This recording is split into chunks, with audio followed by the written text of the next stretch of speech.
Dubai കിരീടാവകാശി Sheikh Hamdan bin Mohammed bin Rashid Al മക്തൂമിൻ്റെ ഭാരത സന്ദർശനം ചരിത്രത്താളുകളിൽ ഇടം പിടിച്ചു. ഇരു രാജ്യങ്ങളും തമ്മിലുള്ള ബന്ധം കൂടുതൽ ദൃഢമാക്കിക്കൊണ്ടാണ് ഷെയ്ഖ് ഹംദാൻ UAE മടങ്ങിയെത്തിയത്. ഭാരതത്തിൻ്റെ പ്രധാനമന്ത്രി നരേന്ദ്രമോദിയുടെ പ്രത്യേക ക്ഷണപ്രകാരമാണ് 2 ദിവസത്തെ സന്ദർശനത്തിനായി ഷെയ്ഖ് ഹംദാൻ ഭാരതത്തിലെത്തിയത്.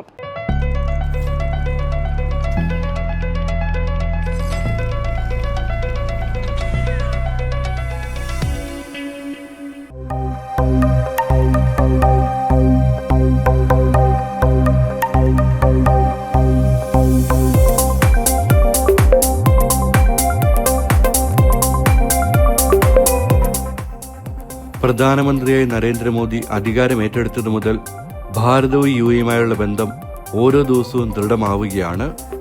ഭാരതവും UAE ഭായ് എന്ന് തന്നെ പറയാം. ഇരു രാജ്യങ്ങളും തമ്മിലുള്ള സൗഹൃദ ബന്ധം സഹോദര ബന്ധമെന്ന തലത്തിലേക്ക് വളർന്നു കഴിഞ്ഞു.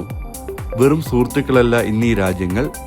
1981 അന്നത്തെ പ്രധാനമന്ത്രി ഇന്ദിരാഗാന്ധി UAE സന്ദർശിച്ച ശേഷം 34 വർഷത്തിനു ശേഷം 2015 പ്രധാനമന്ത്രി നരേന്ദ്രമോദി UAE ഇതോടെ സഹകരണം പുതിയ മേഖലകളിലേക്ക് കടക്കുകയും സൗഹൃദത്തിൻ്റെ ഇഴയടുപ്പം കൂടുകയും ചെയ്തു. പ്രധാനമന്ത്രിയെ ചുമതലയേറ്റ ശേഷം നരേന്ദ്രമോദി 7 തവണ UAE സന്ദർശിച്ചത് ഈ അടുപ്പത്തിനുള്ള ഉദാഹരണമാണ്.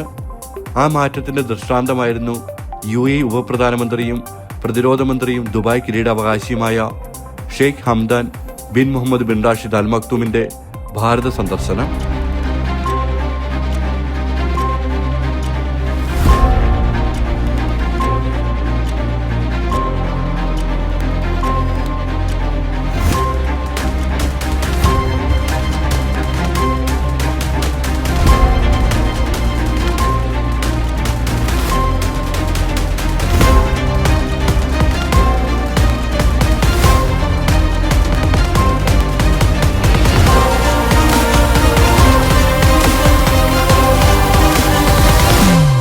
First of all, Prime Minister Narendra Modi sir പറഞ്ഞ പോലെ തേർഡ് ജനറേഷനാണ് ഇത്. ഷെയ്ഖ് സായിദ് പോയിട്ടുണ്ട്, ഷെയ്ഖ് മുഹമ്മദ് പോയിട്ടുണ്ട്, ഇപ്പോൾ നെക്സ്റ്റ് ജനറേഷനാണ് പോകുന്നത്. ആ റിലേഷൻഷിപ്പ് അതാണ് നമുക്ക് കാണുന്ന ഒരു സിവിലൈസേഷൻ റിലേഷൻഷിപ്പ്. പിന്നെ നമുക്ക് അറിയാത്ത കുറേ 100 years ഓഫ് ഇതുണ്ടല്ലോ. നെക്സ്റ്റ് ജനറേഷൻ ചെയ്യുമ്പോൾ ആ യങ് സ്പിരിറ്റ് നമ്മുടെ ഷെയ്ഖ് ഹംദാൻ്റെ ഫാസ്റ്റ് 3 എന്ന് പറയത്തില്ല, ഈ generation fast 3 they know him as fast 3. So ആ ഒരു ഇത് കോൺഫിഡൻസ് നമുക്കിപ്പം എങ്ങനെ കൂടുതലാവുന്ന പോകുന്ന ഒരു കോൺഫിഡൻസ് ആണ്. It will be done. ഞാൻ ഇവിടെ 92 നിന്നുണ്ട്, 1992 ദുബായിലുണ്ട്. അപ്പോൾ തന്നെ നമുക്ക് ഇന്ത്യൻസൊക്കെ ഒരു റെസ്പെക്റ്റ് പണ്ടും ഉണ്ടായിരുന്നു, ഇപ്പോൾ ഉണ്ട്. പക്ഷേ ഇപ്പോൾ കുറച്ച് സ്പീഡ് കൂടിയെന്ന് തോന്നുന്നു. ബിക്കോസ് ഓഫ് ടെക്നോളജി ആയിരിക്കാം. Inter relationship is always been very strong. ഇപ്പോൾ കൂടുന്നുണ്ട്.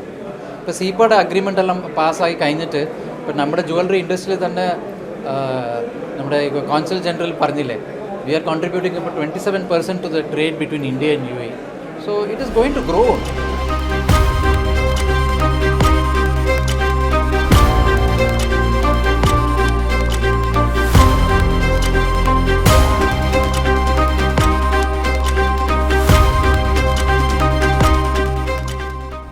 നരേന്ദ്രമോദിയുടെ പ്രത്യേക ക്ഷണപ്രകാരമാണ് 2 ദിവസത്തെ സന്ദർശനത്തിനായി ഷെയ്ഖ് ഹംദാൻ ഭാരതത്തിലെത്തിയത്. ദുബായ് കിരീടാവകാശി എന്ന നിലയിൽ അദ്ദേഹത്തിൻ്റെ ആദ്യ ഔദ്യോഗിക ഭാരത സന്ദർശനമായിരുന്നു ഇത്തവണത്തേത്. ഡൽഹി അന്താരാഷ്ട്ര വിമാനത്താവളത്തിൽ കേന്ദ്രമന്ത്രി സുരേഷ് ഗോപിയുടെ നേതൃത്വത്തിൽ ഊഷ്മളമായ വരവേൽപ്പാണ് ഷെയ്ഖ് ഹംദാന് ലഭിച്ചത്. ഇന്ത്യൻ സേനാ വിഭാഗങ്ങൾ ഗാർഡ് ഓഫ് ഓണർ നൽകി.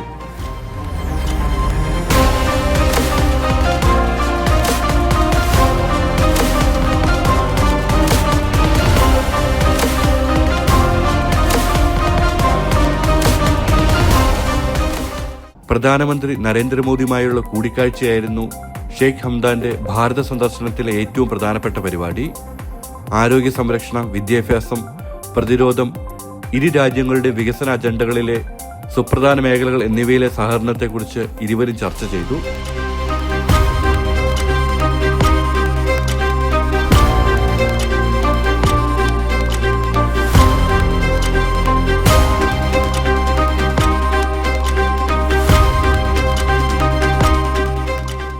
IIM-ഉം IIFT-യും ഭാരതമാർട്ടും ഇന്ത്യ UAE ഫ്രണ്ട്ഷിപ്പ് ആശുപത്രിയും എന്നിങ്ങനെ നിരവധി പ്രവാസികൾക്ക് ആശ്വാസമാകുന്ന തീരുമാനങ്ങളാണ് ഷെയ്ഖ് ഹംദാന്റെ ഭാരത സന്ദർശനത്തിനിടെ പിറവിയെടുത്തത്.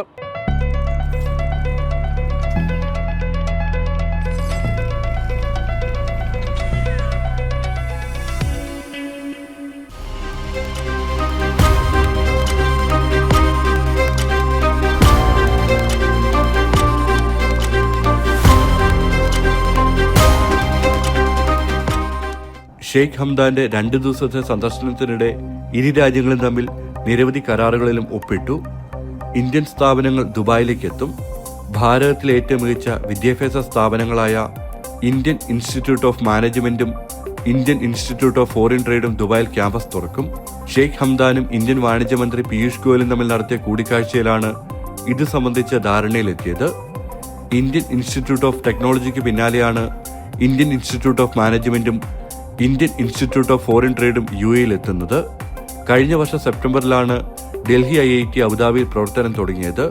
IIM അഹമ്മദാബാദാണ് ദുബായിൽ രാജ്യാന്തര ക്യാമ്പസ് ആരംഭിക്കുന്നത്. അതോടൊപ്പം IIFTയും വിദേശത്തെ ആദ്യ ക്യാമ്പസ് ദുബായിൽ സ്ഥാപിക്കും.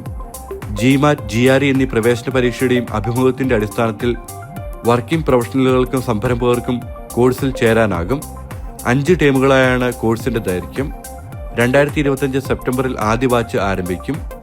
IIMഉം IIFTയും ദുബായിൽ ക്യാമ്പസ് തുറക്കുന്നതോടെ UAEയിലെ വിദ്യാർത്ഥികൾക്ക് ഉയർന്ന നിലവാരമുള്ള വിദ്യാഭ്യാസം ലഭിക്കാൻ ഇത് വഴി തുറക്കും.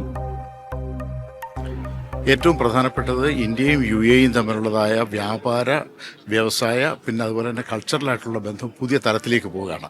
ഇതൊരു മാതൃകാപരമായ ഒരു സിസ്റ്റമാണ് ഉണ്ടാക്കാൻ പോകുന്നത്. ഇതുവരെ ഉണ്ടായിട്ടുള്ളതല്ല. കാര്യം നമുക്ക് ഈ കോംപ്രിഹെൻസീവ് എക്കണോമിക് പാർട്ട്ണർഷിപ്പ് എഗ്രിമെൻറ്റിന് ശേഷം CEPAയ്ക്ക് ശേഷം അത് പുതിയ തലത്തിലേക്ക് പോവുകയാണ്. CEPA വിഭാവനം ചെയ്തിരുന്നു പറഞ്ഞു കഴിഞ്ഞാൽ $100 ബില്യൺ ആയിരുന്നു 2030. ഇത് 2022 പ്ലാൻ ചെയ്തതാണ്. പക്ഷേ ഈ വർഷം തന്നെ, അതായത് 2024 തന്നെ അത് 84 ബില്യണായിട്ട് വളർന്നു കഴിഞ്ഞു. അതായത് ഈ പിന്നെ അതിന് മുമ്പ്, അതായത് 2030 മുമ്പ് തന്നെ നമ്മൾ അതിലേക്ക് എത്തിക്കഴിയും. അതിനപ്പുറം എക്സീഡ് ചെയ്യുന്നതാണ്. ഏറ്റവും പ്രധാനപ്പെട്ടതെന്ന് പറഞ്ഞു കഴിഞ്ഞാൽ എഡ്യൂക്കേഷൻ മേഖലയിലാണ്. വിദ്യാഭ്യാസ മേഖലയിൽ ഇന്ത്യൻ ഇൻസ്റ്റിറ്റ്യൂട്ട് ഓഫ് മാനേജ്മെൻറ്റിൻ്റെ ഒരു UAE ക്യാമ്പസ് വരുന്നുണ്ട്.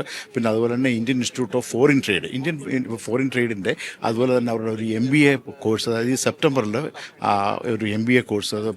ഇതിൻ്റെ ഒരു പ്രത്യേകത എന്ന് പറഞ്ഞു കഴിഞ്ഞാൽ പ്രവാസികളായ മക്കൾക്ക് പലപ്പോഴും ഹയർ എഡ്യൂക്കേഷന് വേണ്ടിയിട്ട് ഇന്ത്യയിലേക്ക് പോകേണ്ടി വരുമായിരുന്നു അല്ലെന്നുണ്ടെങ്കിൽ. പക്ഷേ ഇതെന്ന് പറഞ്ഞു കഴിഞ്ഞാൽ ഈ ക്യാമ്പസ് ഇവിടെ ലോകത്തിലെ ഏറ്റവും വലിയ ബിസിനസ് കോളേജാണ് ഈ Indian institute of management Ahmedabad.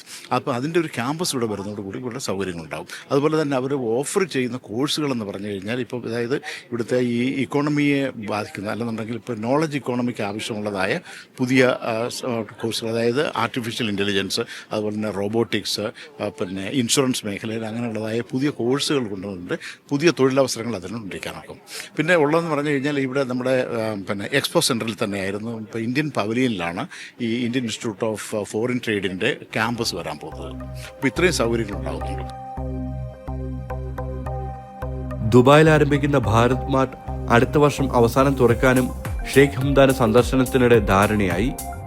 പ്രധാനമന്ത്രി നരേന്ദ്രമോദിയും UAE വൈസ് പ്രസിഡന്റും പ്രധാനമന്ത്രിയും ദുബായ് ഭരണാധികാരിയുമായ Sheikh Mohammed bin Rashid Al മക്തൂമും ചേർന്ന് കഴിഞ്ഞ വർഷം ഫെബ്രുവരിയിലാണ് ഇന്ത്യൻ ഉൽപ്പന്നങ്ങളുടെ വിപണനം ലക്ഷ്യമിട്ട് ദുബായിൽ ആരംഭിക്കുന്ന ഭാരത് മാർട്ടിന്റെ തറക്കല്ലിട്ടത്. ഷെയ്ഖ് ഹംദാന്റെ ഭാരത സന്ദർശനത്തിനിടെ കേന്ദ്ര വാണിജ്യ വ്യവസായ മന്ത്രി പീയൂഷ് ഗോയലിന്റെ സാന്നിധ്യത്തിൽ പദ്ധതിയുടെ വെർച്വൽ മാതൃക അനാച്ഛാദനം ചെയ്തു. ഭാരത് മാർട്ട് നിർമ്മാണം സംബന്ധിച്ചുള്ള പ്രവർത്തനങ്ങൾ ഇതിനകം ആരംഭിച്ചതായി DP വേൾഡ് ഗ്രൂപ്പ് ചെയർമാനും CEOയുമായ സുൽത്താൻ അഹമ്മദ് ബിൻ സുലായം അറിയിച്ചു. ദുബായ് ജബലലി സ്വതന്ത്ര വ്യവസായ മേഖലയിൽ ആരംഭിക്കുന്ന ഭാരത് മാർട്ട് അടുത്ത വർഷം അവസാനം തുറക്കും. 27 ലക്ഷം ചതുരശ്രയടി വിസ്തൃതിയിലുള്ള ഭാരത് മാർട്ടിൽ 1500 ഇന്ത്യൻ വാണിജ്യ സ്ഥാപനങ്ങൾ പ്രവർത്തിക്കും. ഇന്ത്യയിൽ നിന്ന് കയറ്റുമതി ചെയ്യുന്ന എല്ലാ വസ്തുക്കളും ഈ കേന്ദ്രത്തിൽ ലഭ്യമാകും. ഇത് വിൽക്കുന്നവർക്കും വാങ്ങുന്നവർക്കും ഏറെ ഉപകാരപ്രദമാകുമെന്നാണ് പ്രതീക്ഷിക്കപ്പെടുന്നത്. ഭാരത് മാർട്ടിൻ്റെ ഇത് അടുത്ത് തന്നെ ഉണ്ടാകും. ഭാരത് മാർട്ട് എന്ന് പറഞ്ഞാൽ നമ്മുടെ ഇവിടെ UAEയിലുള്ള ഈ ചൈനയുടെ ഒരു പിന്നെ ഡ്രാഗൺ മാർട്ടുണ്ട്. ആ ഡ്രാഗൺ മാർട്ടിൻ്റെ മാതൃകയിലാണ്. ഇതിൻ്റെ ഒരു പ്രത്യേകത എന്ന് പറഞ്ഞു കഴിഞ്ഞാൽ ഇന്ത്യയിൽ നിന്നുള്ള എല്ലാ പ്രോഡക്റ്റുകളും ഇവിടെ അവർക്ക് ഷോക്കേസ് ചെയ്യാൻ നോക്കും. അപ്പോൾ ഇവിടെ നിന്ന് ഇപ്പം ഇന്ത്യയിൽ നിന്നുള്ള ഏതെങ്കിലും പിന്നെ ഉൽപ്പന്നങ്ങൾ കൊണ്ടുവരണമെന്നുണ്ടെന്നുണ്ടെങ്കിൽ അവർക്ക് ഇവിടെ നമുക്കത് ഷോക്കേസ് ചെയ്ത് കഴിഞ്ഞ് കഴിഞ്ഞാൽ ഇന്ത്യയിൽ പോകാതെ തന്നെ ഇത് വ്യാപാര ബന്ധം വർദ്ധിപ്പിക്കുന്നതിനായിട്ട് ഉപകരിക്കും. UAEയിലെ ബ്ലൂ കോളർ തൊഴിലാളികൾക്ക് ആരോഗ്യ സംരക്ഷണം നൽകുന്നതിനായി UAE ഇന്ത്യ ഫ്രണ്ട്ഷിപ്പ് ആശുപത്രി ദുബായിൽ സ്ഥാപിക്കും. ലാഭേച്ഛയില്ലാത്ത ആശുപത്രി UAEയിലെ ഏറ്റവും വലിയ ഇന്ത്യൻ സമൂഹത്തിലെ തൊഴിലാളികൾക്ക് ആശ്രയമാകും. UAEയിലിപ്പോൾ ഇന്ത്യയും UAEയും ചേർന്നുകൊണ്ടുള്ള ഒരു തൊഴിലാളികൾക്ക് മാത്രമായിട്ടുള്ളൊരു നോൺ പ്രോഫിറ്റ് ആയിട്ടുള്ള ഒരു ആശുപത്രി വരുന്നുണ്ട്. അതിൻ്റെ ഒരു ധാരണയിലെത്തിയിട്ടുണ്ട്. അതിലിവിടുത്തെ ഒരു 5 പ്രമുഖ വ്യവസായികൾ ഉൾപ്പെടെയുള്ള ഒരു ടീം അതിൻ്റെ ട്രസ്റ്റിയിലുണ്ട്. അതൊരു കാര്യം. പിന്നെ 8 കരാറുകൾ വന്നിട്ടുണ്ട്. അത് ലോജിസ്റ്റിക്സ് ഉണ്ട്, ടെക്നോളജി ഉണ്ട്, AI ഉണ്ട്, അങ്ങനെ പല തരത്തിലുള്ള മേഖലകളെ ചേർത്തുകൊണ്ടുള്ള ഒരു 8 കരാറുകൾ എത്തിയിട്ടുണ്ട്. DP വേൾഡിൻ്റെ ന്യായസേവ എന്ന് പറയുന്ന ബോംബെയിലെ പിന്നെ DP വേൾഡിൻ്റെ ഓഫീസുമായിട്ട് ബന്ധപ്പെട്ടിട്ട് അവിടെ ഒരു കരാർ നിലവിൽ വന്നിട്ടുണ്ട്.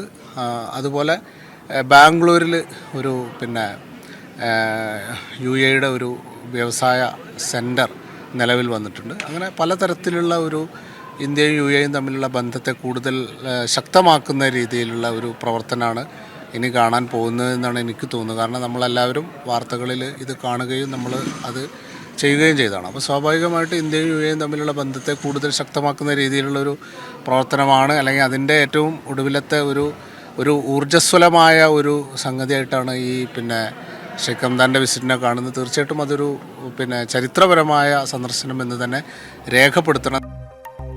ഇതിനു പുറമെ UAE ഇന്ത്യ വെർച്വൽ വ്യാപാര ഇടനാഴിയും പ്രഖ്യാപനങ്ങളിൽ ഉൾപ്പെടുന്നു. മോദിയുടെ ഒരു പേഴ്സണാലിറ്റിയുടെ മാത്രം ആയിട്ട് നമുക്ക് വേണമെങ്കിൽ കണക്കാക്കാം. അദ്ദേഹത്തിൻ്റെ ഒരു കരിസ്മയുണ്ട്. ആ കരിസ്മയിൽ നിന്ന് പ്രത്യേകിച്ച് ഇവർ തമ്മിലുള്ള ബന്ധം നമുക്ക് കാണാം. കാര്യം കഴിഞ്ഞ വർഷം നമുക്ക് പിന്നെ UAE പ്രസിഡന്റ് ആയിരുന്നു നമുക്ക് നമ്മുടെ പിന്നെ എന്തായിരുന്നു ചീഫ് ഗസ്റ്റായിട്ട് വന്നിട്ടുണ്ടായിരുന്നു. അതിനുശേഷം ഇതൊരു പുതിയ തലത്തിലേക്ക് പോയിരുന്നുണ്ട്. ഈ പരസ്പരമായ ഇവരുടെ ഈ പേഴ്സണലായിട്ടുള്ള ബന്ധം തന്നെ ഈ രാജ്യങ്ങൾ തമ്മിലുള്ളതായ വ്യാപാരം വർദ്ധിപ്പിക്കുന്നതിന് ഉപകരിക്കും എന്നുള്ളതാണ്. അപ്പോൾ അതിൻ്റെ ഏറ്റവും വലിയ ഉദാഹരണം എന്ന് പറഞ്ഞു കഴിഞ്ഞാൽ പുതിയതെന്ന് പറഞ്ഞു കഴിഞ്ഞാൽ നമുക്ക് ഈ എന്തായിരുന്നു 2030 എത്തേണ്ട $100 ബില്യൺ എന്നുള്ളത് അതിന് മുൻപ് തന്നെ മിക്കവാറും അടുത്ത വർഷം തന്നെ അത് വരാൻ പോകുന്നതാണ്. ഇതിൻ്റെ അർത്ഥം എന്ന് പറഞ്ഞു കഴിഞ്ഞാൽ കൂടുതൽ കയറ്റുമതി ഇവിടേക്ക് വരുന്നുള്ളതാണ്. പിന്നെ അതുപോലെ തന്നെ ഈ ട്രേഡ് വാർ, അമേരിക്കയായിട്ടുള്ള ട്രേഡ് വാറിനിടയ്ക്ക് ഏറ്റവും കൂടുതൽ പ്രയോജനം വരാൻ പോകുന്നത് ഇന്ത്യക്കാണ്. ഈ ഒരു കാര്യം കൊണ്ട് കാര്യം UAE ഉപയോഗിച്ചതിന് ശേഷം ഇവർക്ക് ഈ പിന്നെ ഇന്ത്യൻ പ്രോഡക്ട്സ് നമുക്ക് എക്സ്പോർട്ട് ചെയ്യാനുള്ള സൗകര്യം ഉണ്ടാവും. ചരിത്രം വഴിമാറുകയായിരുന്നു Sheikh Hamdan bin Mohammed bin Rashid Al മക്തൂമിന്റെ ഭാരത സന്ദർശനത്തിലൂടെ.